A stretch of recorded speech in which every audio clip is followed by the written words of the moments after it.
Continuamos entonces con el desarrollo del hessiano orlado que nos va a dar la condición que se debe cumplir para que la isoguanta sea convexa, y sabemos que eso lo necesitamos para que tengamos una sola solución en el óptimo, que es ese punto, esa condición de tangencia que derivamos anteriormente. Entonces ya formalizamos cómo se construye el hessiano orlado, llegamos a esta matriz expresada en términos de primeras y segundas derivadas, ¿cierto? Esta es la matriz de segunda derivada, y vemos que la matriz de segunda derivada está escalada por un lambda, porque podríamos perfectamente sacarlo y dejar dentro la submatriz que nos importa para resolver la condición de cuasi concavidad, y nos quedaría algo así. Entonces, para simplificar el análisis, sabiendo que esto no va a ser relevante para calcular el determinante que se hace dentro de la matriz, multiplicación cruzada, ya lo vamos a ver, podríamos prescindir del lambda entonces, y el resultado sería igualmente válido. Y eso nos simplifica bastante el álgebra que viene ahora. Entonces, en estricto rigor, lo que nosotros queremos llegar es a ver si esta matriz es semidefinida negativa, ¿ya? Y por lo tanto, para que sea semidefinida negativa, tiene que ser su determinante menor o igual a 0. Es decir, tiene que ser negativo. El determinante. Entonces, ¿cómo vamos a calcular ese determinante? No vamos a entrar mucho en la discusión, que nos tomaría también mucho más tiempo, de los menores principales líderes, y de que los determinantes van alternando de signo en estricto rigor, dependiendo de la cantidad de restricciones. De ahí viene eso, ¿ya? No nos daría el tiempo, pero solamente quedémonos con que vamos a calcular el determinante de esta matriz, y si nos da negativo o igual a 0, se cumple entonces la segunda condición, o la condición de segundo orden más bien, que es la que requiere que esto sea convexo, ¿ya? Y ahí estamos bien para continuar. Entonces, ¿cómo calcularíamos ese determinante? Para ver si es negativo o no. Por método de cofactores. Y el método de cofactores lo hacemos, vamos a escribir esta forma general de una matriz de 3 por 3, ¿cierto? Como la que tenemos acá.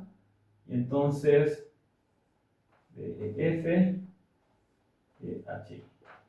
Y entonces el método de cofactores nos dice que para calcular el determinante tendríamos que calcular 3 cofactores. ¿Cómo construimos un cofactor?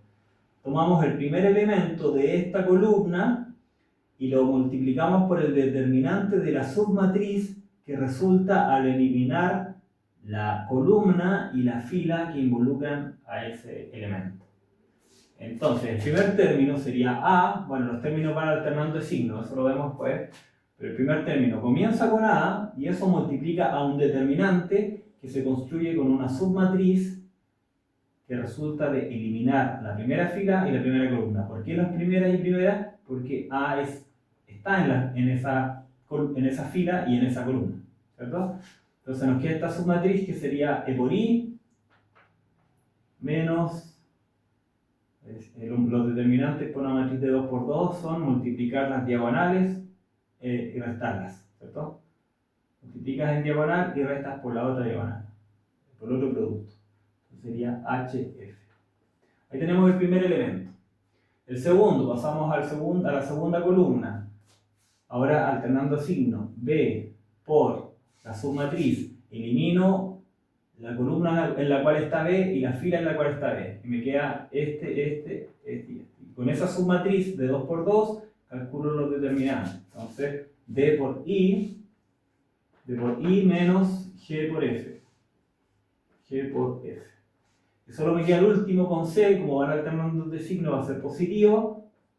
¿Y qué determinante me queda? Me queda esta submatriz, porque elimino esta columna y esta fila. D por H, D por H, menos G por E. Entonces, si eso lo aplicamos acá, sería 0, bueno, con azul, sería 0. Bueno, yo creo que esto va a requerir más espacio, así que lo vamos a hacer acá. Entonces, primer elemento, 0 por el determinante de esta submatriz. Sería F11 por F22 menos por S F21 por F12. Tenemos el primer elemento. Alternamos signo, menos, segundo elemento. Partimos acá, F1. ¿Cuál es la submatriz? Este por este. F1 por F2, 2. Y este por este. Menos F2 por F1, 2. Y nos queda el último que es positivo. Pasamos acá. F2. Siguiendo, ¿cierto?, ese procedimiento. Nos queda esta submatriz. Sería F1 por F2, 1. ¿Sí? Menos F2 por F1, 2. Ya. Acá claramente, ahora que podemos calcular el determinante, podemos decir aquí evidentemente está 0, porque esto parte con un 0 multiplicando algo, entonces lo podemos eliminar. Nos quedamos con esto y vamos a eliminar los paréntesis, ¿cierto? Vamos a decir, este F1 multiplica un F1, entonces F1 cuadrado es negativo, ya, voy a poner el signo menos antes, por F22, simplemente quitando paréntesis, entonces este por este y este por este, ahora multiplicando por el segundo, menos por menos más, F1 por F2 sería F1, F2 y por F1, 2, vamos bien. Ahora acá, positivo más F2 por F1, F2, F1 y F2, 1 y F2, 1. Ahora más por menos, menos este F2 por todo esto, F2 por otro F2 que haría al cuadrado y por F1, 2. Y ya estamos casi, vamos a seguir acá al lado, a ver si cabe en el encuadre, sin el problema. Entonces, ahora decimos, por teorema de Young, observemos solamente esta submatriz. Dice, si la función original de la cual se deriva esto, las segundas derivadas, es decir, nuestra función de producción, es continua y es derivable dos veces, y ambas condiciones se cumplieron, por eso podemos sacar segundas derivadas, entonces estas cruzadas, 1, 2 y 2, 1 son iguales. Por teorema de Young, entonces, F1, 2 es igual a F2, 1. ¿Y eso de qué nos sirve acá? Porque acá tenemos F1, F2, F1, 2, F2, F1, F2, 1. Entonces este F2, 1 es igual a este. Este F1 es igual a este y este. Por tanto, estos dos términos son iguales. Y nos ayuda a simplificar. Y esto, bueno, nos van a quedar tres términos. Estos dos van a ser iguales, multiplicados por 2, ¿cierto? Y nos van a quedar estos términos. Ahora, este es negativo y este es positivo. Podríamos perfectamente escribirlo por orden, ¿cierto? Para no tener dos términos negativos, podríamos decir multiplicar todo por menos 1. Y vamos a decir F1 cuadrado, que era este negativo, vamos a multiplicar por menos 1 queda positivo. F2, 2, este también quedaría positivo, más F2 cuadrado, F1, 2. Eso no me cuadra. Este F1, 2. Porque si este está multiplicando por una segunda derivada de esta, resultó cuando